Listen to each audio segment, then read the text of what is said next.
Universities of India. तो भारत की प्राचीनतम यूनिवर्सिटीज़ जिनको हम विश्वविद्यालय कहते हैं, इनके बारे में आज हम जानेंगे, जिसमें पहला जो नाम आता है वो आता है नालंदा का।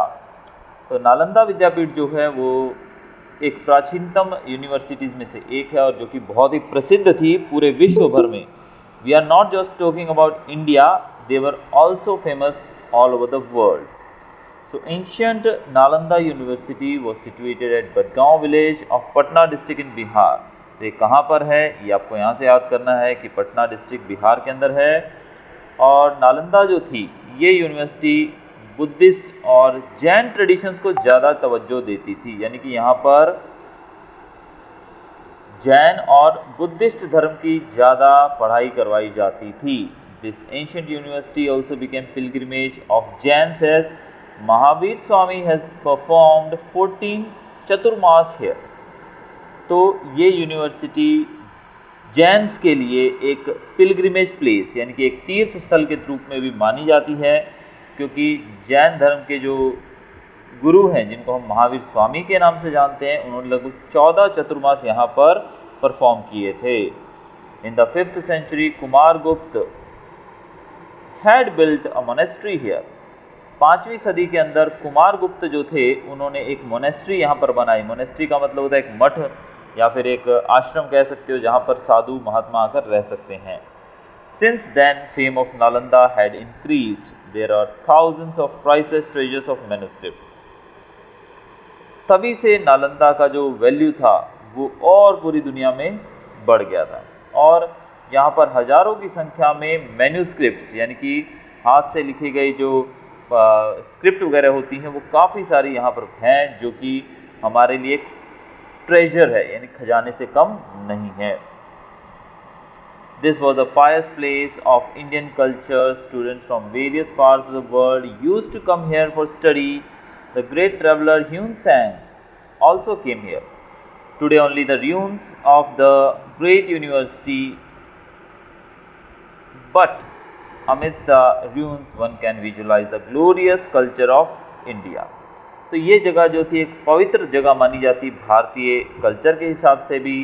दुनिया भर के स्टूडेंट्स यहाँ पर दूर दराज इलाकों से आकर पढ़ाई करते थे। एक ग्रेट ट्रैवलर जिन्होंने विश्व भ्रमण किया था, जिनका नाम था ह्यून सांग, जो कि चाइनीज़ ट्रैवलर थे, वो भी यहाँ पर आए। तो ये क्वेश्चन कई बार आता है, ह्यून सांग travelled which university in India, या फिर Nalanda university was travelled by a Chinese traveller, name him. तो उसका नाम है ह्यून सांग। और ये यूनिवर्सिटी जो थी बहुत ही भव्य थी उस समय पे, लेकिन आज जैसे कि आप पिक्चर में देख रहे हैं, इस यूनिवर्सिटी के सिर्फ खंडहर ही हमारे सामने हैं। लेकिन आज भी अगर हम इस यूनिवर्सिटी को देखते हैं तो हमें इसकी भव्यता का अनुमान लग जाता है, यानी कि कितनी अद्भुत और कितनी ज़्यादा ग्लोरियस थी ये, आज भी हम इसको देखकर पहचान सकते हैं। A student who passed out from Nalanda was considered the ideal student of India. During 5th to 11th century, education was best at Nalanda, and in India at that time had best libraries of the world were available. तो university की बात की जाए तो यहाँ पर कहा जाता था कि जैसे आज आप जानते हैं ना, बहुत सारे रेप्यूटेड कॉलेजेस होते हैं, बहुत सारे रेप्यूटेड स्कूल्स होते हैं, तो वैसे ही जैसे कि आप बोलें कि भी पर्टिकुलर कोई स्कूल अगर उसमें कोई बच्चा पढ़ जाए तो भाई वो कुछ ना कुछ बन के ही बाहर निकलता है, यानी कि उसका समाज के अंदर एक अलग ही रुतबा होता है। तो वैसे ही उस समय नालंदा यूनिवर्सिटी की कंडीशन थी, जो भी बच्चा, जो भी छात्र यहाँ पर पढ़कर जाता था वो बहुत ही ज़्यादा आइडियल, यानी कि हम कह सकते हैं कि एक परफेक्ट स्टूडेंट माना जाता था। और नालंदा जो थी इसमें बेस्ट लाइब्रेरीज़ थी विश्व की, यानी कि आप देखिए लाइब्रेरीज़ की जो प्रथा थी वो उस समय भी थी, आज ही नहीं। हम कहें कि आज ही लाइब्रेरीज़ हमारे पास होती हैं, नहीं, उस समय भी लाइब्रेरीज़ बहुत ज़्यादा होती थी और नालंदा इसके लिए फेमस थी। Many students of India and abroad used to come for study and research in the library of Takshila as well as in Nalanda University. Hyun Sang took 657 books from here to China. अब यहाँ पर ये भी question एक important है कि Hyun सांग अपने साथ कितनी बुक्स ले गए थे। इट वॉज 657 बुक्स ही carried with him to China. और उस समय भारत ही नहीं दुनिया भर के अलग अलग देशों से लोग यहाँ पर, छात्र यहाँ पर पढ़ने आते थे, रिसर्च करने आते थे, और रिसर्च कार्यों के लिए जो उनको किताबें चाहिए होती थी वो नालंदा यूनिवर्सिटी की लाइब्रेरी से मिलती थी। Hyeonsang visited in the 7th century. There were 7 huge halls in the university. अब यूनिवर्सिटी के बारे में कुछ जानकारी दी गई है कि वो उसका स्ट्रक्चर कैसा था। ह्यूनसांग यहाँ पर आए थे 7वीं सदी के अंदर, और बताया गया है कि 7 बड़े बड़े हॉल्स थे यहाँ पर यूनिवर्सिटी के अंदर, और सिर्फ 300 रूम थे। कैन यू इमेजिन, सिर्फ 300 रूम। ये बोलना मेरे लिए काफ़ी मुश्किल लग रहा है कि सिर्फ, लेकिन just as a joke I am telling कि सिर्फ 300, यानी कि आज बड़ी बड़ी यूनिवर्सिटीज़ के अंदर भी इतने रूम्स नहीं होते हैं, लेकिन हमारे यहाँ पर प्राचीनतम यूनिवर्सिटीज़ के अंदर भी इतने रूम्स थे जहाँ पर लेक्चर्स दिए जाते थे। आप सोचो, स्पेशल मोनेस्ट्रीज वो build for dwelling of students, छात्रों के रहने के लिए स्पेशल मोनेस्ट्रीज, मठ बोलते हैं जिसको हम, यानी कि यहाँ पर बच्चे भी रह सकते हैं या साधु संत आकर भी रह सकते हैं। तो वैसे बच्चों के लिए हॉस्टल टाइप मोनेस्ट्रीज बनाई गई थी स्टूडेंट्स के लिए। और यूनिवर्सिटी को चलाने के लिए, उसका खर्चा उठाने के लिए बहुत सारी विलेजेस को राजा डोनेट कर देते थे कि भाई ये विलेजेस हैं, इनसे मिलने वाला लगान जो है, टैक्स जो है, वो सिर्फ और सिर्फ यूनिवर्सिटी के काम में लगाया जाएगा। Food and clothing facilities were provided free of cost. आप देखिए यहाँ पर खाना और कपड़े भी फ्री ऑफ कॉस्ट दिए जाते थे वहाँ पर जो लोग पढ़ते थे उनको। और ये सब खर्चा कौन उठाता था? वो विलेजेस, जो राजा जिनका टैक्स छोड़ देता था। कुछ विलेजेस जो थी वो पर्टिकुलरली नालंदा यूनिवर्सिटी को दी गई थी, समझिए, ताकि उनसे जो भी पैसा आता है वो सिर्फ और सिर्फ नालंदा यूनिवर्सिटी के कार्यकाल के लिए, उसकी देख रेख के लिए, वहाँ के छात्रों की पढ़ाई के लिए उपयोग में लाया जा सके। Its book repository area was known as Dharmaganj.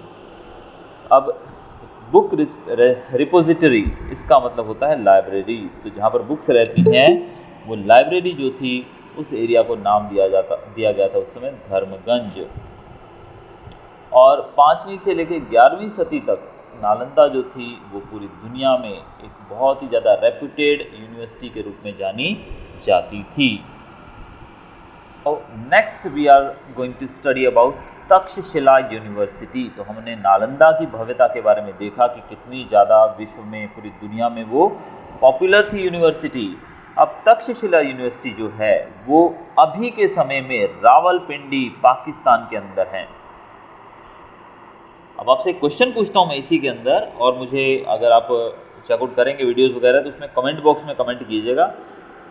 Rawalpindi express के नाम से एक पाकिस्तानी क्रिकेटर बहुत ही फेमस है। क्या आप बता सकते हैं उस क्रिकेटर का नाम जिसको रावलपिंडी एक्सप्रेस भी कहा जाता है? तो ये यूनिवर्सिटी आज पाकिस्तान के अंदर है, रावलपिंडी में, and it was the capital city of ancient Gandhara region. ये प्राचीन समय का जो हमारा गंधार रीजन था उसकी कैपिटल मानी जाती थी तक्षशिला। इस यूनिवर्सिटी के अंदर कितने सब्जेक्ट्स पढ़ाए जाते हैं? 64। याद रखना आपको, how many subjects are taught in Takshashila? तो 64।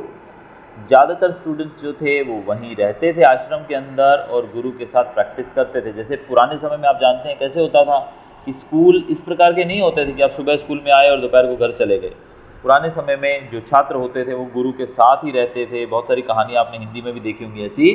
तो गुरु के आश्रम में वो गुरु के साथ बच्चे रहते थे, वहाँ पर वो गुरु की मदद करते थे, पूरा आश्रम साफ सफाई करने में, पानी भरने में, लकड़ियाँ काटने में, खाना बनाने में, गाय भेड़ बकरियाँ चलाने में, एक्सेट्रा। तो जीवन के जो ईच एंड एवरी वर्क होते थे वो सब गुरु के द्वारा उनको सिखाए जाते थे, न कि सिर्फ एजुकेशन, उसके अलावा भी जो बाकी काम है वो सिखाए जाते थे। उसी समय लॉर्ड बुद्ध, जो बुद्ध भगवान थे, उनके एक डिसिपल, मतलब होता है एक शिष्य थे जिनका नाम था जीवक। वो जो थे उन्होंने भी आयुर्वेद की शिक्षा यहीं से ली थी। तो जीवक जो थे वो कौन थे? भगवान बुद्ध के शिष्य थे और उन्होंने आयुर्वेदा की पढ़ाई तक्षशिला यूनिवर्सिटी से की थी।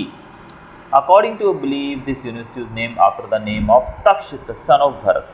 ऐसा माना जाता है कि तक्ष राजा जो थे, भरत राजा जो थे, उनके पुत्र का नाम था तक्ष, और इसी के नाम पे तक्षशिला नाम पड़ा है। यानी कि आप जानती हैं भगवान राम के भाई जो थे भरत, तो भरत के जो पुत्र थे उनका नाम था तक्ष, और उन्हीं के नाम पे ये यूनिवर्सिटी का नाम रखा गया, ऐसा माना जाता है।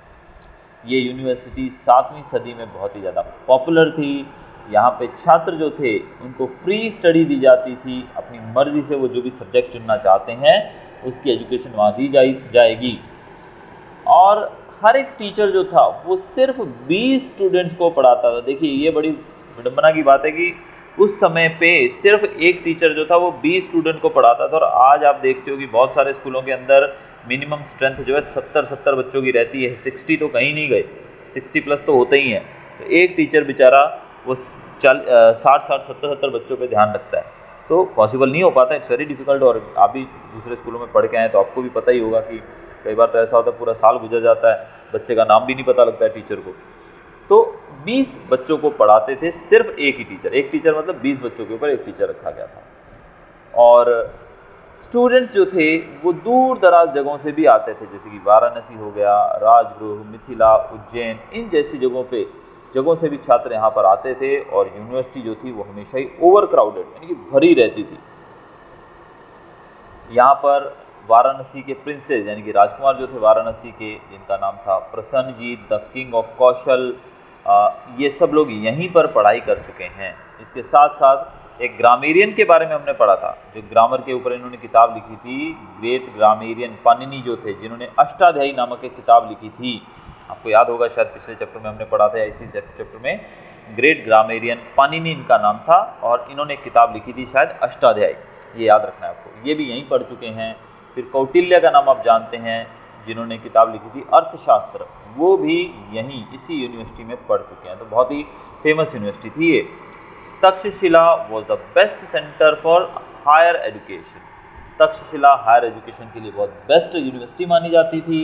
नॉर्मली स्टूडेंट्स जो थे वो यहाँ पर गुरु के साथ रहते थे और प्रैक्टिस करते थे, जैसे कि नालंदा यूनिवर्सिटी में हमने देखा। और यहाँ पर वेद पढ़ाए जाते थे, मिलिट्री साइंस भी, और गज विद्या, आर्चरी, ग्रामर, फिलॉसफी, वार लॉ यानी कि युद्ध कौशल, युद्ध के बारे में, युद्ध कैसे किया जाता है, एस्ट्रोनॉमी, एस्ट्रोलॉजी, ये सब सब्जेक्ट्स की यहाँ पर एजुकेशन दी जाती थी। चाणक्य जो कि चंद्रगुप्त मौर्य के मेंटर थे, वो भी यहीं पढ़ चुके हैं। चाइनीज स्कॉलर फाहीन, वो इस यूनिवर्सिटी में 5वीं सदी में आए थे। अब यहाँ पर देखिए फाहीन और ह्यूनसांग में आपको डिफरेंस देखना है कि दोनों थे तो चाइनीज़ ट्रैवलर, फाहीन भी चाइनीज़ थे और वो भी चाइनीज़ ट्रैवलर थे ह्यूनसांग। लेकिन फाहीन जो थे वो कहाँ आए थे, वो हमने जो यूनिवर्सिटी तक्षशिला के बारे में पढ़ा, यहाँ पर आए थे। और नालंदा में आए थे चाइनीज़ ट्रैवलर ह्यूनसांग। तो ये दोनों के बीच में डिफरेंस आपको याद रखना है। कुछ प्रॉब्लम किसी बच्चे को? आगे हम पढ़ेंगे हमारी लास्ट टॉपिक इस चैप्टर का, और लास्ट यूनिवर्सिटी जो इस चैप्टर में हमारे पास दी गई है, सॉरी एक और है, शायद वल्लभी भी है यहाँ पर, तो थर्ड है ये हमारी वाराणसी, जिसको उस समय पे प्राचीन समय में, आज जिसको हम वाराणसी के नाम से जानते हैं, पहले समय में उसको बनारस भी कहा जाता था और काशी भी कहा जाता था। इसीलिए वाराणसी यूनिवर्सिटी जो थी उसको उस समय काशी विद्यापीठ कहा जाता था। तो काशी विद्यापीठ जो था वो भी एक बहुत ही फेमस पिलग्रिमेज प्लेस भी था उस समय 7वीं सदी में, और एक फेमस एजुकेशन सेंटर भी था, यानी कि एजुकेशन के लिए भी पॉपुलर था। और ये हमारा धार्मिक स्थल भी है काशी, यानी कि आप जानते हैं बनारस लोग गंगा स्नान के लिए जाते हैं। और ये आर्यन कल्चर के दौरान ये एक रिलीजियस सेंटर के रूप में भी उभरा, यानी कि पहले एजुकेशन सेंटर था, लेकिन धीरे धीरे ये एजुकेशनल हब के साथ साथ ये एक रिलीजियस सेंटर भी बन गया। वाराणसी के राजा अजातशत्रु, जो कि एक बहुत ही अच्छे फिलोसफर थे, उपनिषदिक एज के, और एजुकेशन के बहुत बड़े सपोर्टर थे, उन्होंने इस यूनिवर्सिटी को बनाया था लोगों को एजुकेट करने के लिए। It is mention in Vyas Samhita that Maharshi Ved Vyas had his आश्रम इन वाराणसी। व्यास संहिता के अंदर बताया गया है कि महर्षि वेद व्यास जो थे उनका आश्रम जो था वो वाराणसी के अंदर ही था।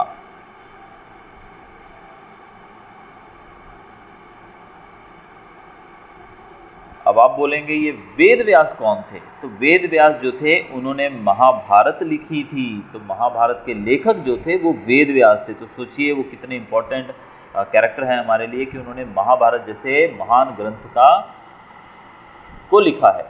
तो महर्षि वेद व्यास का आश्रम यहीं पर था। Lord Buddha choose Varanasi suitable place for the propagation of preachings. भगवान बुद्ध ने भी वाराणसी में ही अपने प्रचार किया, आपने बुद्ध धर्म का लोगों को संबोधित किया। Important philosopher Adi Shankaracharya had to move to Kashi to adopt the new principles of Vedantas. एक फिलोसफर का नाम यहाँ दिया गया है जिनका नाम है आदि शंकराचार्य। इनके बारे में कहा गया है कि आदि शंकराचार्य जो थे वो भी काशी में आए और यहीं पर उन्होंने जो वेदों का जो नए प्रिंसिपल्स, नए जो प्रिंसिपल थे वो उन्होंने यहीं आकर अडॉप्ट किए। वल्लभाचार्य जी एंड चैतन्य महाप्रभु, ये दोनों जो थे देवर द पायनियर ऑफ पुष्टि मार्ग, यानी कि उस समय भक्ति मूवमेंट चल रहा था, तो भक्ति मूवमेंट के अंदर अलग अलग जो धर्म थे उनके अंदर से ऐसे जो स्कॉलर्स थे, ऐसे जो महात्मा थे वो निकल के आ रहे थे और नए नए धर्मों को वो प्रीच कर रहे थे, प्रचार कर रहे थे। जैसे हमने लॉर्ड बुद्ध को देखा, महावीर स्वामी को देखा, वैसे ही उस समय वल्लभाचार्य जी और चैतन्य महाप्रभु जो थे इन दोनों ने भी यहीं पर आकर वैष्णव सेक्ट को ग्रहण किया और उसको हम पुष्टि मार्ग भी कहते हैं, तो इसीलिए इनको पायनियर ऑफ पुष्टि मार्ग कहा गया है। तो कोई इतना ज़्यादा यहाँ पर कंफ्यूज होने की जरूरत नहीं, जस्ट इस सेंटेंस रिटर्न और इससे आगे कुछ नहीं है। वाराणसी के बारे में जो इन्फॉर्मेशन है आपको वही याद रखनी है, कुछ चीज़ें इसमें से नहीं भी पढ़ेंगे तो चलेगा। Majority of scholar families of Punjab had to migrate to Kashi while a few families migrated to Kashmir। Punjab की जो ज़्यादातर स्कॉलर फैमिलीज थी, जो विद्वानों की जो फैमिलीज थी वो ज़्यादातर काशी की तरफ गई और कुछ फैमिलीज जो थी वो कश्मीर भी गई। Many other princes came for education in Varanasi. कुछ और जो प्रिंसेस थे, राजकुमार जो थे वो एजुकेशन के लिए वाराणसी की तरफ भी गए। Monastery at Sarnath became a famous education center under the patronage of Emperor Ashoka। Sarnath की जो मोनेस्ट्री थी, जो मठ था सारनाथ का, वो एक फेमस एजुकेशन सेंटर बन गया राजा अशोक के देखरेख में। यानी कि राजा अशोक जो थे वो आपने देखा कि कितने ज़्यादा एजुकेशन के प्रति भी वो बहुत ज़्यादा संवेदनशील थे और इसीलिए उन्होंने सारनाथ के अंदर एक मोनेस्ट्री बनाई जिससे एजुकेशन को और ज़्यादा बढ़ावा मिला। अंतिम जो हमारा टॉपिक है यहाँ पर वो है वल्लभी विद्यापीठ के बारे में जानेंगे। ये यूनिवर्सिटी गुजरात के अंदर है और 7वीं सदी की एक फेमस यूनिवर्सिटी में से एक है और इसको बनाने के अंदर वंश डायनेस्टी के जो रूलर्स थे उनका बहुत बड़ा रोल है। Its people to make Vallabhi a well known, मतलब इन्हीं की वजह से ये जो यूनिवर्सिटी थी ये पूरी दुनिया में एक फेमस हुई और एक बहुत ही बड़ा एजुकेशन सेंटर बनी। Vallabhi was the centre of Hinayana cult of Buddhist religion. यहाँ पर बुद्धिस्ट रिलीजन से ज़्यादा प्रभावित था ये यूनिवर्सिटी भी। और 7वीं सदी के मध्य में, मिडिल में बात की जाए तो बुद्धिस्ट स्कॉलर्स जो थे, जैसे कि स्थिरमती और गुणमती, ये दोनों बुद्धिस्ट स्कॉलर्स थे, ये यहाँ पर प्रिंसिपल्स थे। तो ये भी याद रखना आपको, name the 2 principals in Vallabhi Vidyapeeth. तो बुद्धिस्ट स्कॉलर्स थे वो, उनका नाम था स्थिरमती और गुणमती। स्टूडेंट्स जो थे वो दूर दराज इलाकों से यहाँ पर पढ़ने के लिए आते थे और चाइनीज़ ट्रैवलर्स जो थे जिनका नाम था Itsing, so this is the name of another Chinese traveller जो कि वहाँ पर आए थे। उन्होंने वल्लभी को एक फेमस एजुकेशन सेंटर के रूप में देखा।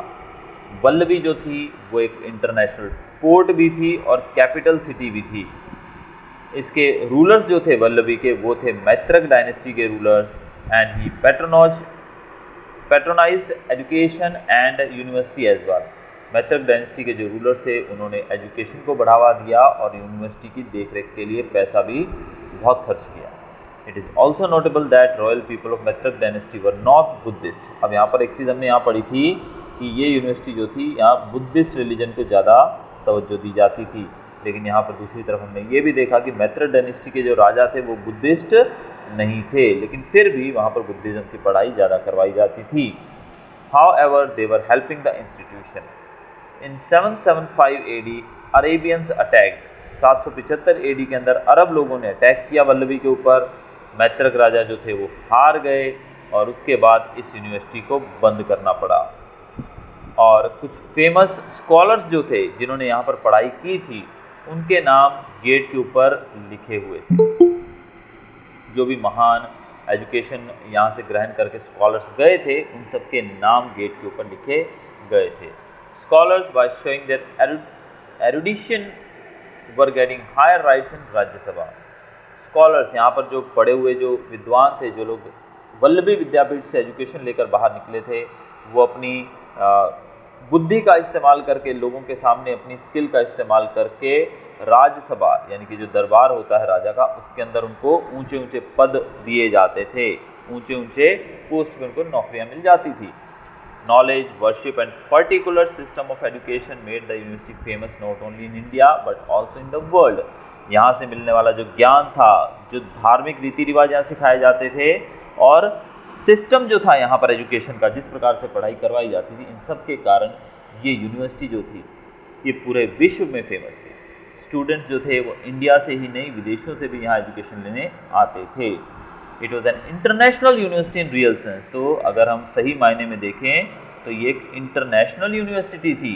Almost all the branches of knowledge were taught here. यहाँ पर हर एक नॉलेज जो था, हर एक ब्रांच यहाँ पर पढ़ाई जाती थी। The maintenance of the university was done through the charity given by the Kings and landlords. यहाँ पर जो यूनिवर्सिटी को चलाने का, इसकी देखरेख का जो कार्य था वो किया जाता था दान दक्षिणा से, जो भी चैरिटी दी जाती थी राजा देते थे, और लैंडलॉर्ड बड़े बड़े ज़मींदार जो पैसा देते थे उससे ही ये चलती थी। Actually it showed the loyalty of the people towards the university. तो इस तरीके से हम देख सकते हैं कि लोग जो थे वो इस यूनिवर्सिटी के प्रति कितने ईमानदार थे। It was world renowned university of Indian education for the knowledge of arts and science. और ये यूनिवर्सिटी आर्ट्स और साइंस के नॉलेज के लिए पूरी दुनिया में भारत का नाम रोशन करने वाली यूनिवर्सिटीज़ में से एक थी। तो ये चैप्टर हमारा यहीं पर ख़त्म होता है, और हमने इसके जो क्वेश्चन आंसर जो हैं that also I will give you in one of my next upcoming videos.